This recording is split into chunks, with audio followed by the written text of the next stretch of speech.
So I always thought it was really interesting when I was getting into the business. I always wondered, like the big guys in the business, what do they have in their collections, or do they even collect stuff? For me, this is a collection of literally over 10 years worth of material in here. Sometimes I take stuff out, I swap stuff out, but there's so much crazy stuff inside this cabinet that, number one, rarity is everything. I'm going to keep things that you just don't typically see formations of.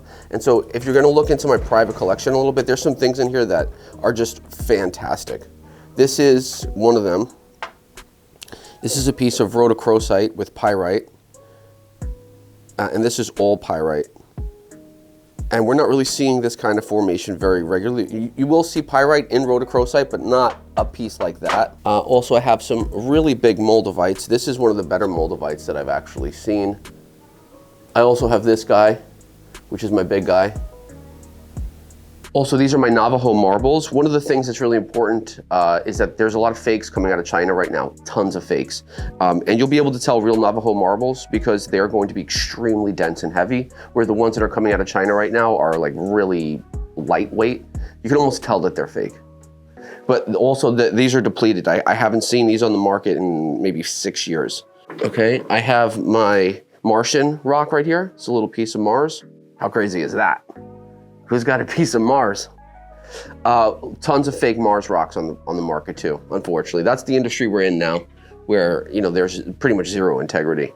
People just sell fake shit. But that's a Mars rock. And really cool, interesting story about this guy is right here, these skulls. I actually traded with a guy from Argentina for these two pieces, actually, a 5-foot amethyst cathedral. He didn't want to sell them, but he really wanted a geode. And so I was like, hey, I'll give you a 5-foot geode. Let me get these two pieces from you. And so I wound up trading I wound up trading an amethyst geode for these two skulls. So this is a garden quartz with like a stalactite iron oxide on top of it. Such a crazy piece. One of my favorite rocks. Okay, and then this is a piece of blue topaz with smoky quartz. Obviously, this is all hand-picked, like small cabinet stuff. My big stuff is going to be in storage or not available. This is a ruby on quartz with some pyrite in it.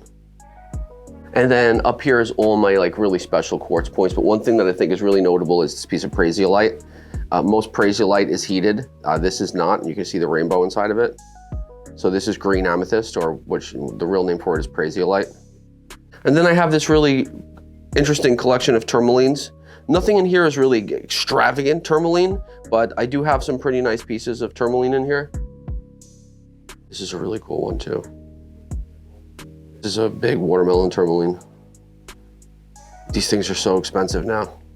Just a little look into my cabinet.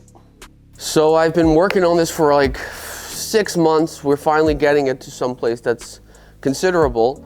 We've pulled a lot of material. Now we just have to build out. We're going to build out these kinds of windows, and they're going to go along the whole thing. We'll get some lights, and this will be a display of like really high-end crazy pieces throughout this whole thing.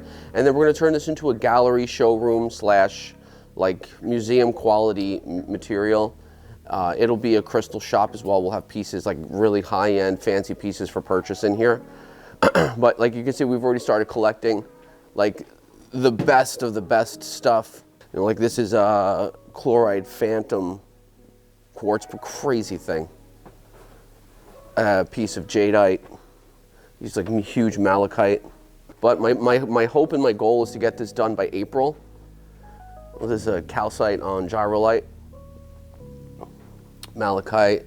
This is a piece of kunzite. I know it's crazy this is just sitting here on the table, but it's all, we're trying to lay it out right now in a way that it'll get displayed. This is also kunzite. Really crazy piece. You can see the rainbows in there.